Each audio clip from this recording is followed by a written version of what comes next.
Welcome to another episode of Whitetail Rendezvous, coming to you 6 days a week as we interview whitetail experts and hear their traditions and personal stories of the hunt.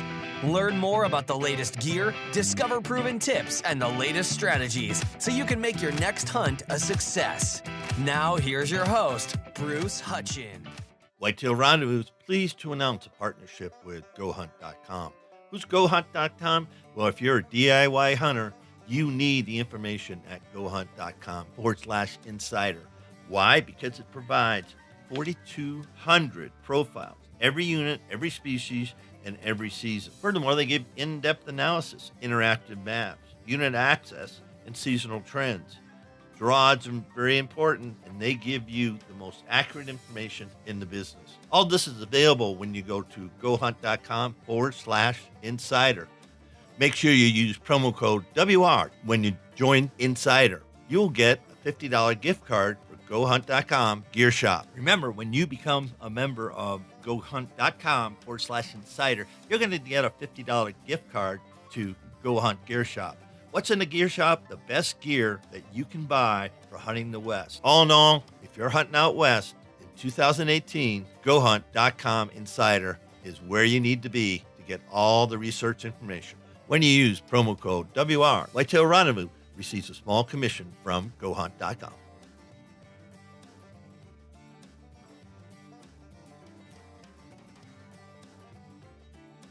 Hey, folks, we got a new sponsor. It's called Buckwild Coffee. What's so special about Buckwild Coffee? Well, a gazillion people go to Starbucks every day and drink coffee. Well, why shouldn't Buckwild Coffee offer you light, medium, or dark roast with free shipping? All you have to do is go to whitetailrendezvous.com, go to shop, and order your coffee, and I'll ship it out for free. Hey, thanks so much for visiting Buckwild Coffee. The best brew in the West, the best brew around the campfire, the best brew in the hunting shack, the best brew anywhere. Buckwild Coffee. Get yours today.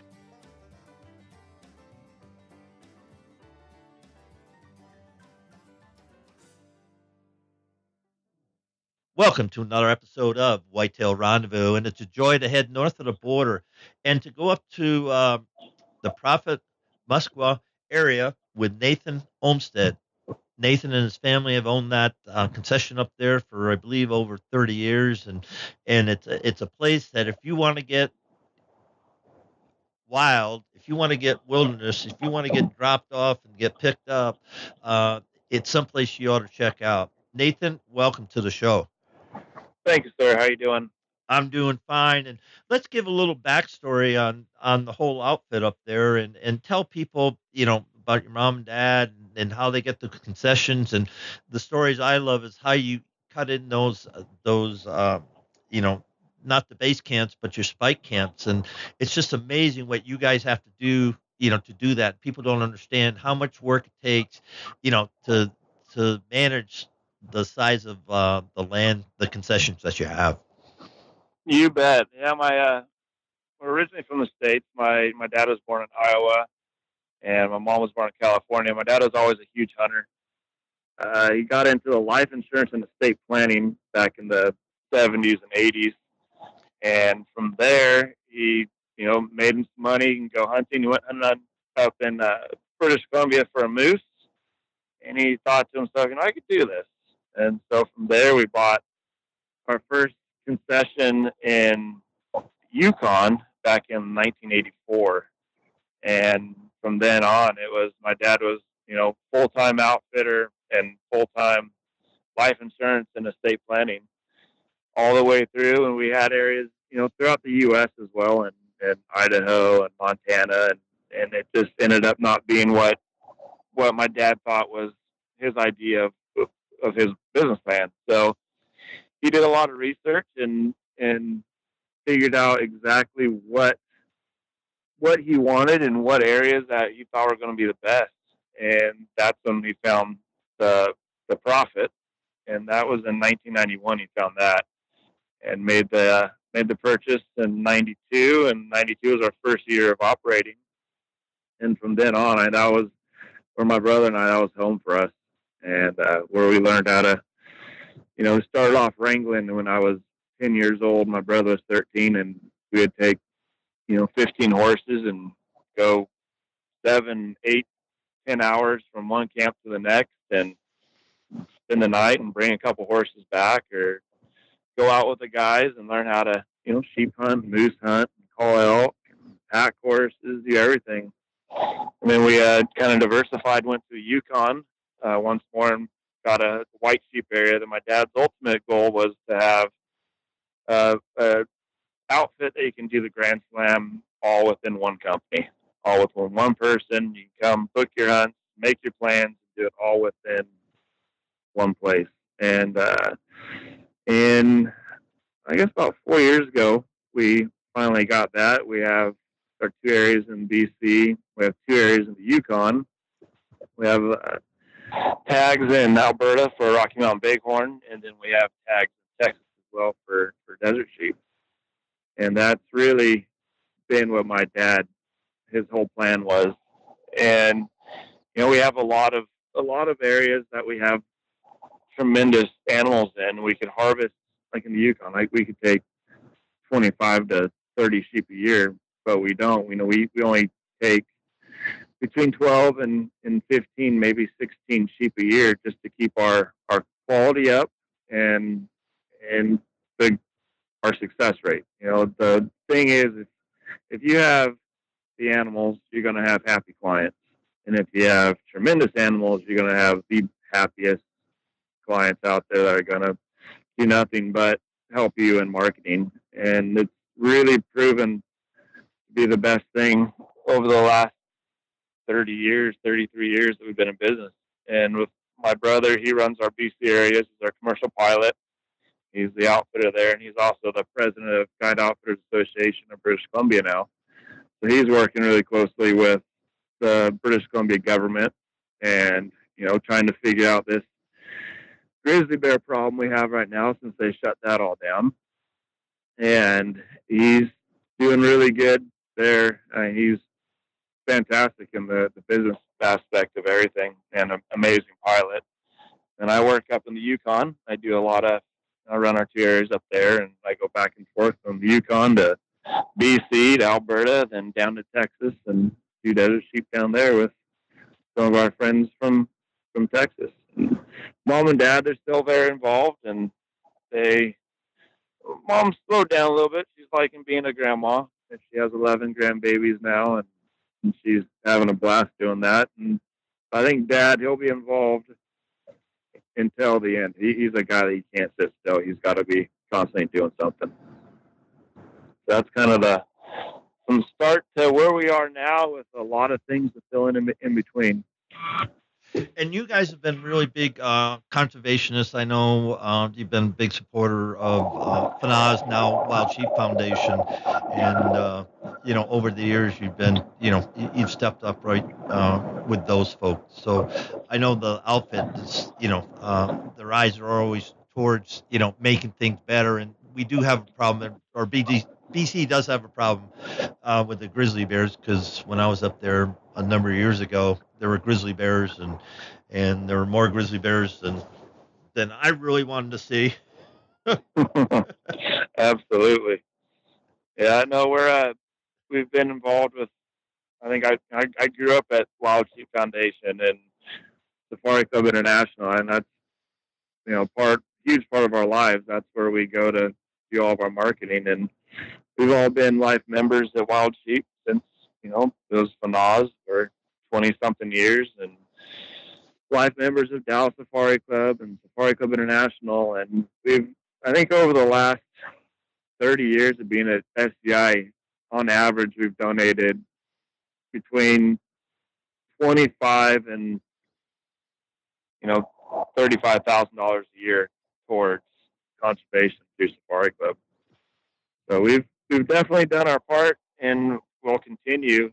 And it's you have to be vocal. You have to get into those organizations that are doing right for not only North America but the rest of the world, where we need a lot of help in continents like Africa, where the poaching is just unbelievably horrible right now. So it doesn't bother us one bit when we spend our North American dollars, and it goes over to Africa to help our friends and fellow outfitters over there. It definitely helps everybody out. And just to tag on that, everybody's got a dream trip, but you can get involved locally. I know with Wild Sheep Foundation, Rocky Mountain Elk Foundation, your local SCI chapter, and just get involved with those because you'll meet people and you'll hear some stories, and then you realize it can become a reality. But more important, you're helping the cause before you even go on your first hunt, and that's something when you're sitting around campfires and talking. You talk about the day and you talk about this, but you talk about the future of hunting. You talk about conservation, and hunters are the largest conservationists in the world, and millions, if not billions, of dollars have gone towards conservation because of hunters. So thanks for every single one of you listeners that are hunting. But just go to a sheep deal or an elk deal or a safari club, banquet. Just have a good time, meet some folks. Absolutely, it's the best place to get in there and meet people that are like you.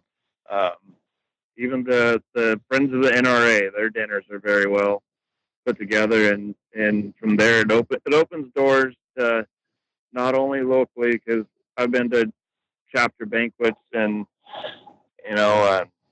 small towns in southern Oklahoma to Pennsylvania and everywhere, and it's the local guys that open the doors to everybody throughout the world, and it does a big thing. And even if you're not a international hunter or you only hunt in your home state, your money can help out anybody across the world.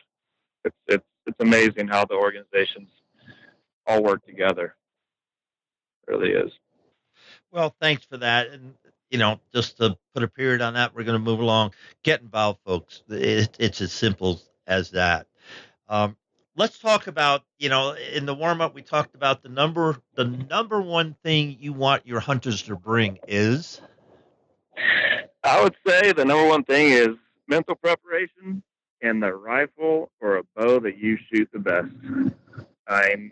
We have all of our clients every year. They'll call me or talk to me and my dad and my brother at the shows, and they always ask me, what can I do? And, what can I do to get into shape? You can go out and jog, you can do stuff, but you're not going to be in the shape you're really wanting to be in. 2 days after you get to the camp and you start going, and you'll get into shape real quick.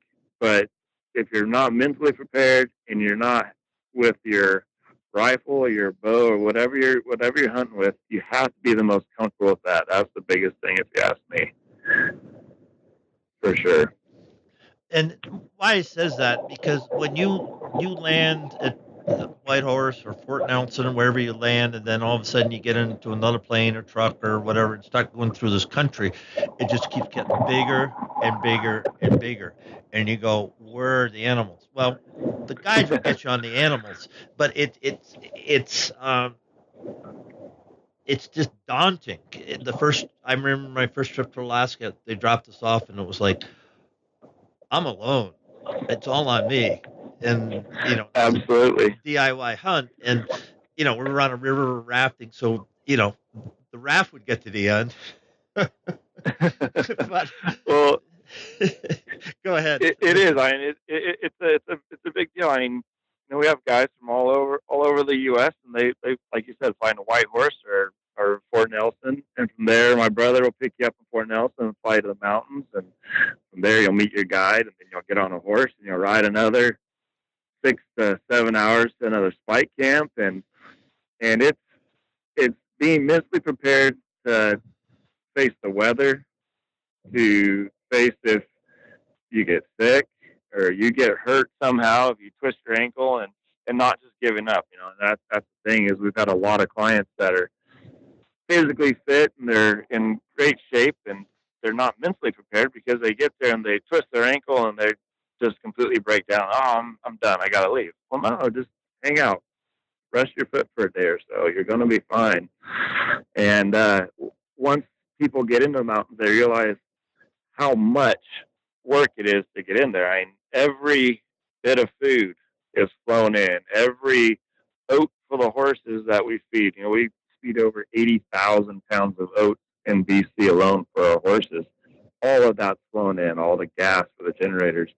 And so once someone gets there and they kind of take it back and they're looking at it and they understand the significance of being in the mountains. And I think once they're mentally prepared before they get there, they really understand how nice it is instead of showing up, not knowing exactly what's going to happen and worrying about things. And then that's when everything kind of goes downhill. The other thing I would just add is mental toughness. Know your weapon in the dark, in the cold, in the fog, in the rain. You know exactly what that weapon's going to do. And the other thing is boots. Talk about boots for a little bit. Absolutely. Boots, and there's so many boots out there now. I'm partial to a couple different brands, but the biggest thing is if you're going to be doing a mountain hunt, you want to have a boot that has a good stitched sole. You do not want to have a boot that has a glued sole. And waterproof and comfortable. There's a lot of boots out there that have to be broken in, and if those are the boots you get and you're going to be wearing those boots, you want to make sure you break them in good before you get in the mountains. There's nothing worse than having sore feet or blisters on your feet, and you want to have good waterproof. Gore-Tex is by far some of the best stuff out there for your boots. So a good pair of boots that are Gore-Tex and breathable, because if you have a boot that you're wearing every day and it doesn't breathe and you don't change your socks every day, your feet will get really, really hurting quick. They'll get that swamp foot in there. And you're right. Boots are probably one of the highest priority pieces of equipment out there besides your weapon. That's for sure. Now, how to break in? What are your two brands? You mentioned 2 or 3 brands that you were partial to. I've worn Mindels for numerous years. Probably for the last 10 years, I've been wearing Mindels, and they're a boot that you can just put on your foot and go. And they last good. They have a good vibrant sole on them. They keep your feet dry. They're comfortable, and you don't really have to break them in. This last year, this is the first year I'll be wearing them, but TU, they sent me a new pair of their Scarpas, and so far they seem like they're going to be great boots. They're super lightweight. They're more of they're not insulated, so it's an early season boot, but they're a little bit stiffer, so you want to put them on your feet, and even if you don't live in the mountains, just wear them walking so you know where your hot spots are, and you can adjust accordingly. If you need to put a different insole in, if you need to, wear a different thickness of sock, there's so many different ways to feel if your foot's going to get a hot spot, and the hot spot's where, it's just rubbing on one spot and it's going to turn into a blister. And I've done it.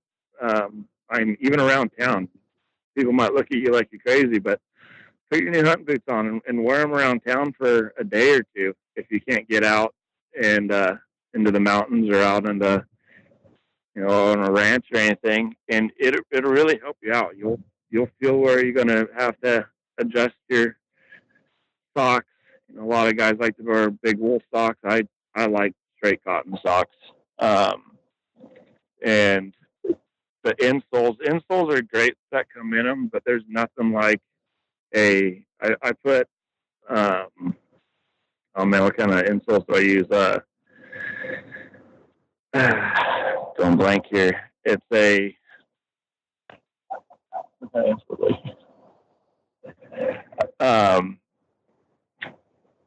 a shoe company. I'll think of it in a minute, but it's an insole, and you take your factory insole out and you put it in. You can just go buy them at the store, and they have different arches, sizes, and the insoles are just a really, really big thing for having shoes that that'll make your life so much softer throughout the whole thing. I'll think of what insoles they are as soon as I do. I'll let you know. Yeah, just I'm when totally it blank there. when it pops in, just let it know. But folks, even coming to the Rockies, you can hunt early season elk, archery hunt. You can hunt them in tennis shoes if you literally can, and Absolutely.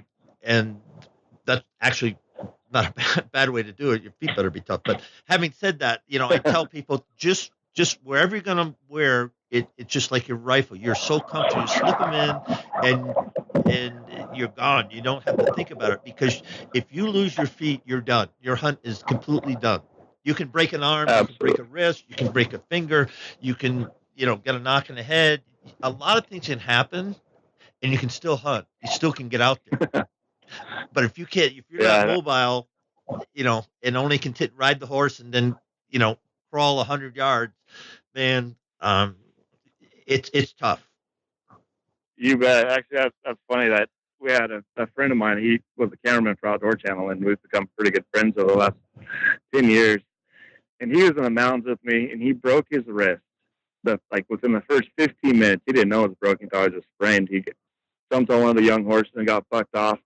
He was in the mountains with me for over 10 days. I think it was 10 or 12 days with a broken wrist that they actually had to do a bone graft to fix. But I mean, he was in there. He pulled through it, and he had good boots on, so he could stay in there. And the insoles are New Balance, are the insoles I use. All right. Popped in. So those are two. Those are critical things: mental, know your weapon, and then let's talk about length of shots. Rifle shots. What are you guys comfortable with? Everybody can shoot 1,000 yards. I understand that. That's a whatever. I'm being silly, but no. Honestly, like 250 yards, even for me, like 300 yards, that's a long ways. If you're shooting sheep and everything, they're small. They're like the size of a decent sized whitetail. They're heavy because they're stocky. They weigh about 250 to 300 pounds as a big ram. And our elk and everything, our average elk shot's under 100 yards. Our moose shots are usually within 50 to 100 yards. And our sheep hunting, we really don't like to shoot much over 300 yards, just because you have that factor of wounding that animal. And the farther out there you get, the more wind drift you're going to get, and it's going to make a big difference. And that's when it comes into ammunition and everything else. And there's certain bullets that I absolutely love, and there's bullets that I've had in the past that don't perform like you want them to when you're hunting, but they do a fantastic job when you're shooting at a gong at 500 yards or 1,000 yards. But our average shot overall is between 200 and 250 yards on all of our animals. And listen to this. This is 30, 40 years of experience in the mountains. It's fun to go down the NRA range and shoot 500 yards or even 1,000 yards and to hear it go off. But in reality, there's too many variables when you cross it. You're shooting cross canyon, cross basin. A lot of stuff, can happen to that bullet before it gets there. And you're on a trip of a lifetime, and you want one and done. And with mountain goats, you might take more than one shot to anchor them. I'll give you that. But sheep are thin skinned, right? And so if you put the bullet in the right place, they're going to die pretty quick, right? Absolutely. And that's something that everybody's got to take into account. A lot of these, I love all the guys that build long range guns. I'm friends with a lot of them. Like Gunworks and all the different gun companies. And a lot of the guys that buy the guns, they go to the range and they'll shoot that bullet that's a perfect long range ballistic bullet for shooting on target. But once you get into the mountains, like you're saying, they're shooting across the valleys or anything like that. Sheep are very thin-skinned. You shoot a sheep in the foot, it might run a mile, but you're going to find that ram. You're going to get back on it. They're pretty weak animals when it comes to being injured. But there's no reason to take that chance. I mean, get something that's going to perform like you want it to. And up where we are, I mean, there's been certain instances that I've had to have guys shoot at, 500 yards. But really, even those guys, I could have said, okay, you know what, let's take a deep breath. Let's lay here for a minute. We're going to be able to get in with another 150, 200 yards, and then you're not going to have to worry about your shot. You're going to be within that range that you're comfortable shooting. And that's the biggest thing I say is you can just take your time, and there's no reason to take a shot that you're not comfortable at. There's always a way to make a good shot and get in and close that distance for sure. Many of the articles that I read getting into being a hunter, it said shoot the gun that you're most comfortable with, no matter what caliber. What's your thought on that? I completely agree with that. We have a lot of guys that come in, they're going to shoot a moose, so they're thinking they have to bring a 338 or a really big bullet. But all that's going to do is, if you're not used to it, it's going to make you flinch, and you're going to be scared of your gun. I know guys that they've shot a 280, and they've shot everything. It's all bullet placement. And once again, you're getting into those closer ranges where you don't have to really worry about, your bullet size. If you have a 160 grain bullet, you can shoot a moose, you can shoot a grizzly bear, you can shoot anything as long as you have good bullet placement. And I think if you're shooting the gun that you've shot for 30 years and you're comfortable with it, that's the gun you need to come and shoot for sure. I hope listeners, I hope you're taking this to heart, because that's the deal. Because you might only have a couple of shots in your 10-day hunt. I mean, that's reality. Absolutely. That's just reality. And so, when crunch time comes, it's just, you go into the old habit that you shot your, 100th buck or 50th whitetail buck off your back 40, and you raise your gun, you put it up, and you squeeze the trigger, and the bullet goes exactly where you want it to go. And that's the best advice I can give on it. From my years, and Nathan's seen hundreds and hundreds of big game animals shot, and he and I are kind of saying the same thing, and I'm underscoring that because so many people get all wound up, and they've got to have X caliber, and they don't really need it. Absolutely. And one of the best calibers out there, any 30 cal round is going to do damage, and I couldn't agree with you more. Shoot what you're comfortable with. So if somebody wants to come up to you guys and hunt those big whitetails, let's talk about that a little bit, since this is Whitetail Rendezvous. Do you have any whitetails on your concessions? You bet. In Alberta, actually, we have some really good whitetails. We have about 35 whitetail tags in Alberta, and we've shot. The average buck you're going to shoot there is going to be a really nice 160 to 170 class buck. We've shot 210s. Those big northerners that they just have. To me, they're just neat. They have those great big bodies on them, and the mass that those deer have are just unbelievable.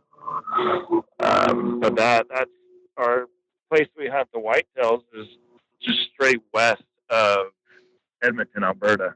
So you fly into Edmonton, you stay with our partner Scott Carter. He's a amazing guy. He's a great hunter.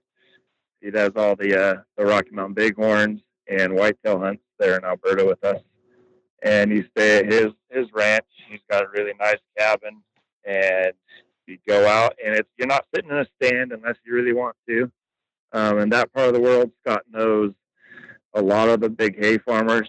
And what you do is you go and it's all spot and stock. You find a big buck. He's got a couple of food plots out there, and we have a lot of game cams. So you see where the deer are moving around. You're hunting right during the rut in that November season, and you find some big bucks and go and put a good stock on them. And it's a lot of fun. I think we're going to do a couple of those hunts this fall.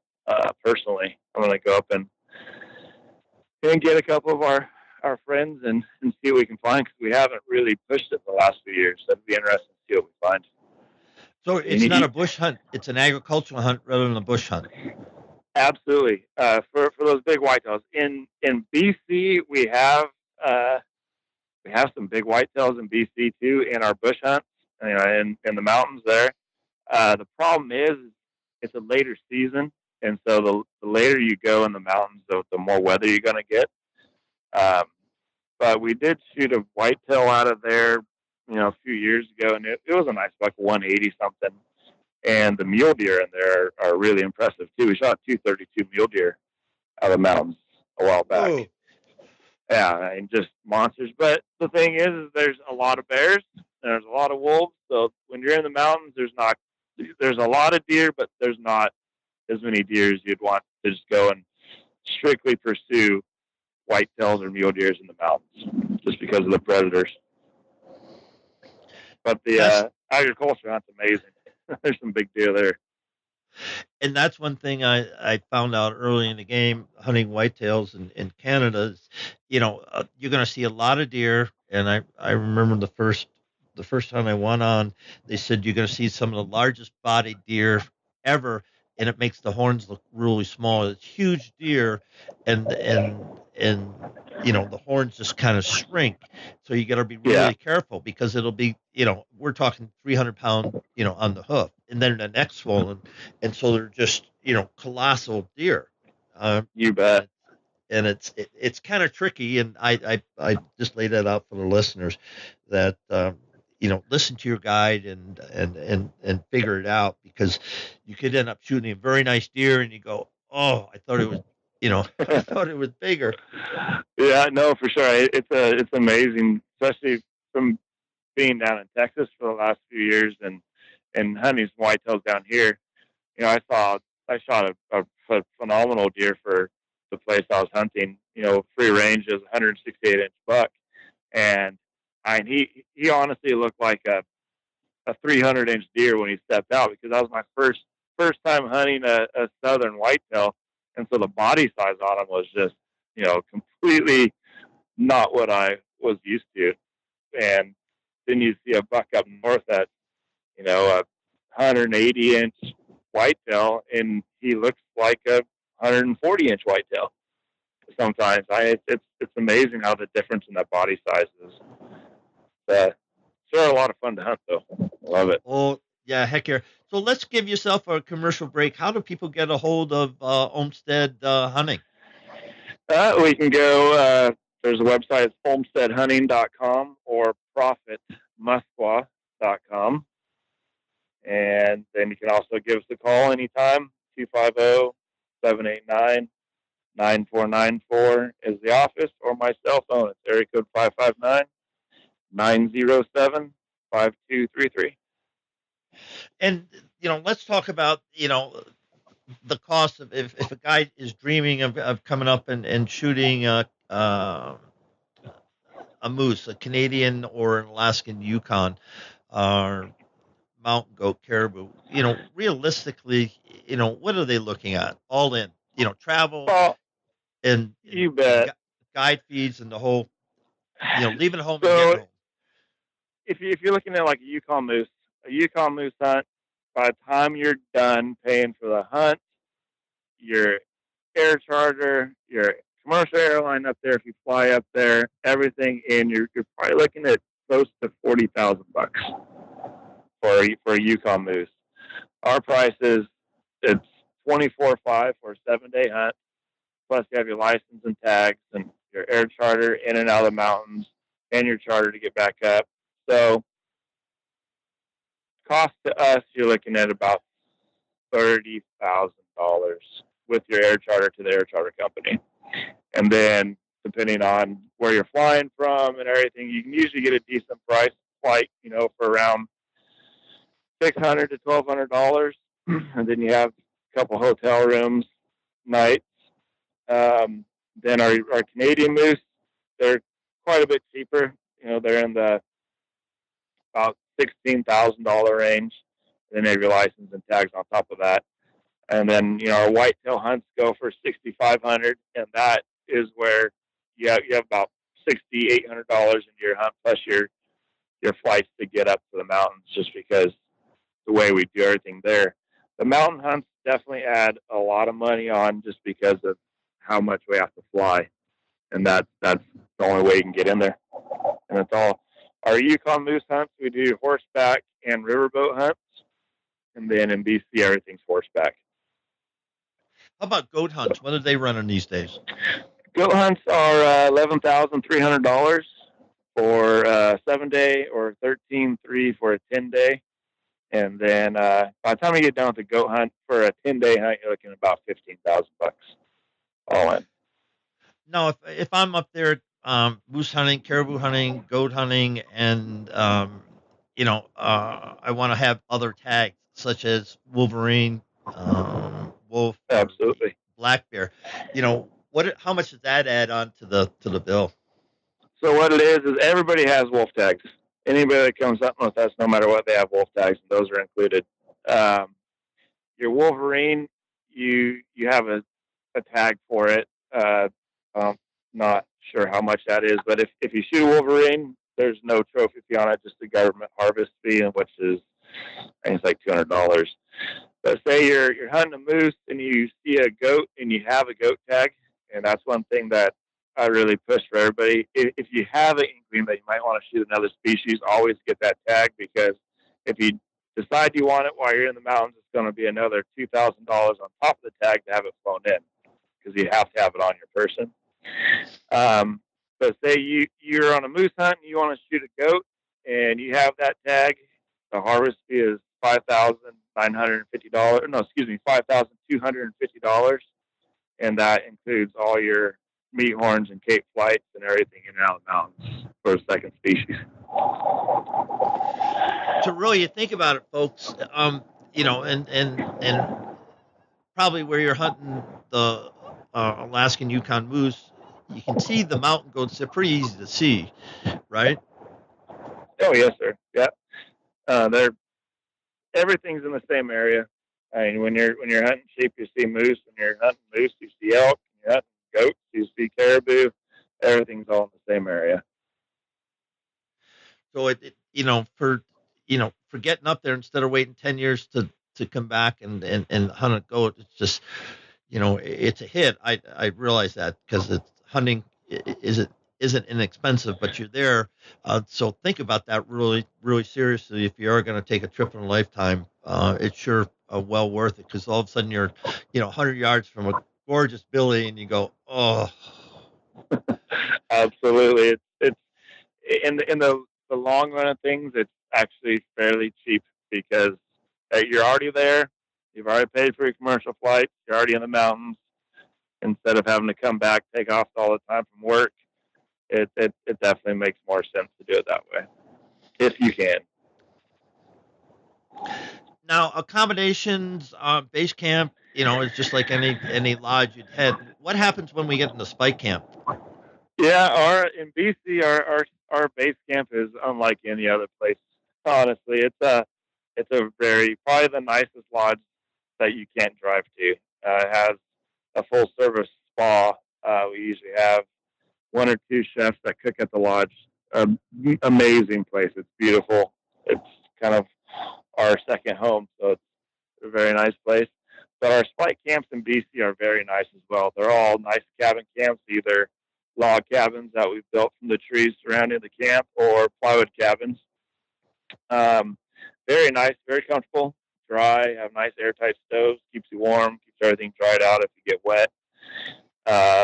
Most camps have a cook in our remote base camps, and then our spike camps could be you and your guide and maybe a wrangler. And in BC, we eat really good food. It's, we have all home cooked meals.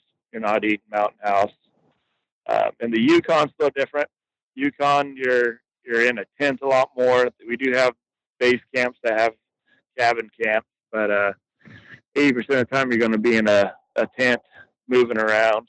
Up there we do use Mountain House a little bit, but we also use, have home cooked meals, steaks and eggs and pancakes and bacon in the morning and chicken and pork chops, everything, for the evening. Typical lunch on the mountain, you're going to have sandwich and apple and orange and, some chocolate bars for energy. But it's very, very comfortable, even though you're out spiking out in a tent. We use really nice tents. And up there, the cabins are primarily plywood cabins when you're at the base camp. So it's still comfortable. It's nice. And it's in a part of the world where you can step out your door and there can be a moose licking on your horse's saddle first thing in the morning. So there's an adventure around every corner, that's for sure. Yeah, and when you said looking out the door, you'd step on the steps, or if they got a porch or something, you just look out there and you go, I know the times I've been fortunate, blessed to be up in that country, and it's just like, oh my goodness, because it takes your breath away, even at as the sun rises, it just takes it away, and those are the memories that I really hold. Yeah, I've been fortunate to take some critters, but it's just those sunrises and sunsets, and even catching grayling or whatever. It's all part of it.